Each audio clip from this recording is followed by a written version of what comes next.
You have been sold a comforting lie since the day you opened your first savings account. The prevailing wisdom tells us that cash is king, that keeping your money parked in a traditional bank vault is the ultimate expression of financial security. We are taught to view that static number on a screen as a fortress against uncertainty. But in the modern economic landscape, that supposed fortress is actually a sinking ship. Framing cash as a depreciating asset rather than a safe haven is the first critical step toward true financial independence. The reality is that money sitting idle in a standard deposit account is not preserving your wealth at all. It is slowly and silently evaporating. While the nominal balance might remain exactly the same, the actual utility of those dollars is constantly under attack from forces operating far above the consumer level. The primary culprit behind this evaporation is inflation, a mechanism that acts as a relentless invisible tax on your purchasing power. According to historical consumer price data, the average inflation rate consistently chips away at currency value year after year, and recent economic cycles have proven that this erosion can spike dramatically without warning. When inflation outpaces the meager interest yield of a standard savings account, your stored wealth is mathematically guaranteed to lose value over time. Think of your purchasing power as the actual metabolic energy of your money. If you hold $100,000 in cash today and inflation runs at just 4.0% for a decade, you do not simply miss out on growth. You actively lose nearly a third of your ability to buy goods, services, or investments. The numbers on your bank statement lie to you by remaining static while the world around them becomes exponentially more expensive. To understand why this happens, we must look at the architects of our monetary system, specifically the Federal Reserve. Central banks operate with a mandate that inherently requires the expansion of the money supply to stimulate economic activity and manage employment. When the Federal Reserve adjusts interest rates, or engages in quantitative easing, they are fundamentally altering the scarcity of fiat currency. More dollars chasing the same amount of goods inevitably drives prices upward, penalizing anyone holding uninvested capital. Historical precedents offer a brutal education on this dynamic. During the stagflation era of the 1970s, a toxic combination of high inflation and stagnant economic growth decimated the savings of millions who believed their cash was secure. Research from economic institutions indicates that individuals who failed to pivot away from cash during this period suffered wealth destruction that took decades to recover from, if they recovered at all. The echoes of that era still serve as a stark warning today. This brings us to a phenomenon known as a liquidity trap, a scenario where monetary policy becomes ineffective because individuals and corporations hoard cash instead of spending or investing it. While economists debate the exact thresholds of these traps, the underlying lesson for the aggressive wealth builder is clear. Hoarding liquidity out of fear during uncertain times often locks you into the very depreciation you're trying to avoid. You become paralyzed by the illusion of safety. This is precisely why smart investors hate holding dead capital. They understand that cash is not an investment. It is merely a medium of exchange and a temporary measuring stick for value. Wealthy individuals and institutional players view large, idle cash reserves as a massive liability. They recognize that every dollar sitting dormant is a worker sleeping on the job, failing to capture market upside or generate compounding returns. The antidote to this guaranteed loss is the deliberate acquisition of productive assets. A productive asset is any vehicle that generates cash flow, appreciates in value, or ideally does both simultaneously. Unlike fiat currency, which can be printed into oblivion by central authorities, productive assets represent tangible economic value.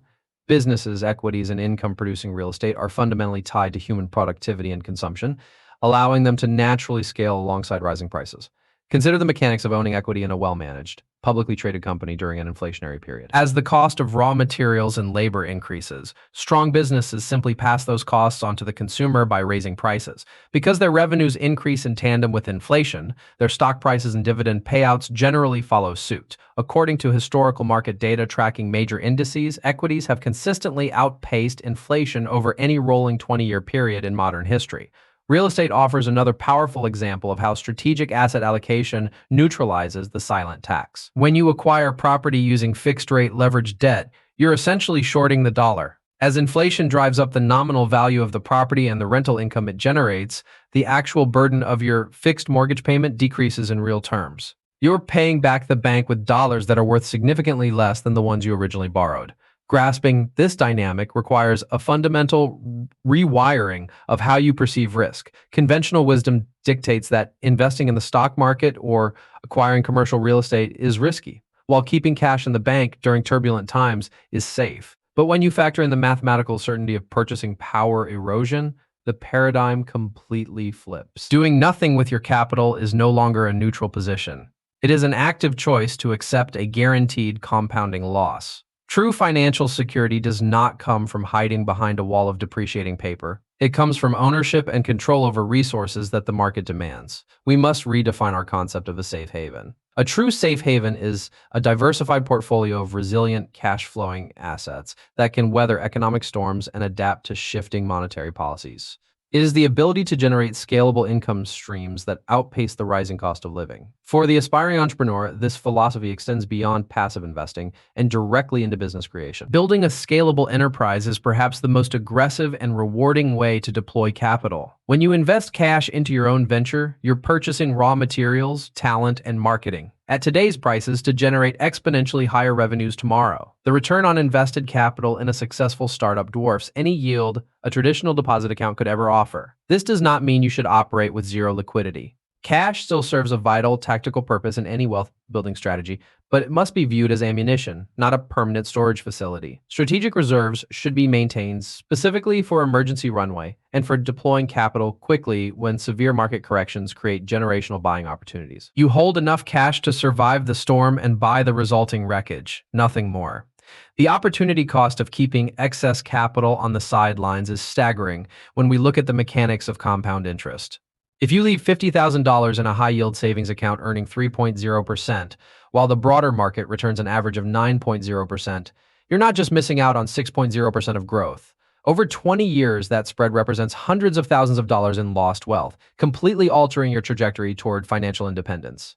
Modern market dynamics have only accelerated this divide between the owners of assets and the holders of cash. Research from the Federal Reserve highlights that wealth inequality is heavily driven by asset ownership. Those who hold equities in real estate see their net worth balloon during periods of monetary expansion, while those relying on wage growth and savings accounts fall further behind. The system is explicitly designed to reward those who take calculated risks with their capital. We must also consider the velocity of money in a high-growth portfolio. Wealth is not created by stagnation. It is created by constant strategic movement.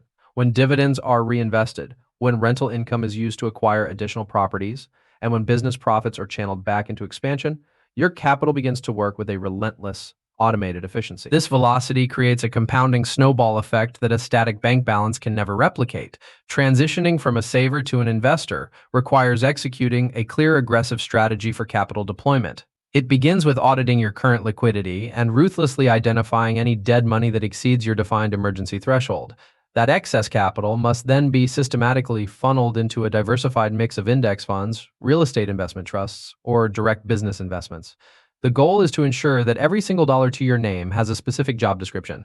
This transition is as much psychological as it is tactical. It requires abandoning the comfort of the known and embracing the volatility that comes with real growth. The stock market will experience drawdowns, real estate values will fluctuate, and businesses will face operational hurdles. But these are temporary, manageable risks associated with wealth creation, whereas the erosion of uninvested cash is a permanent structural certainty.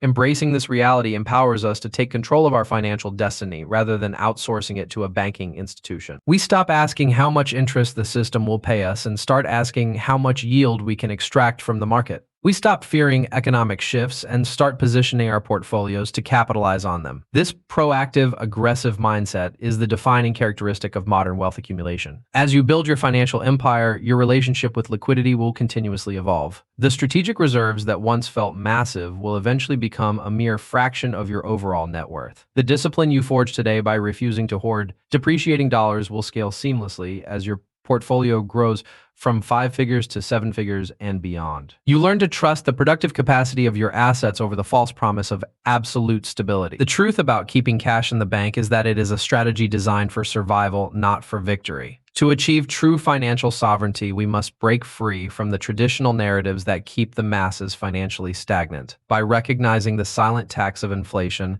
and aggressively deploying capital into productive, scalable assets, you transform your money from a depreciating liability into an unstoppable engine for generational wealth.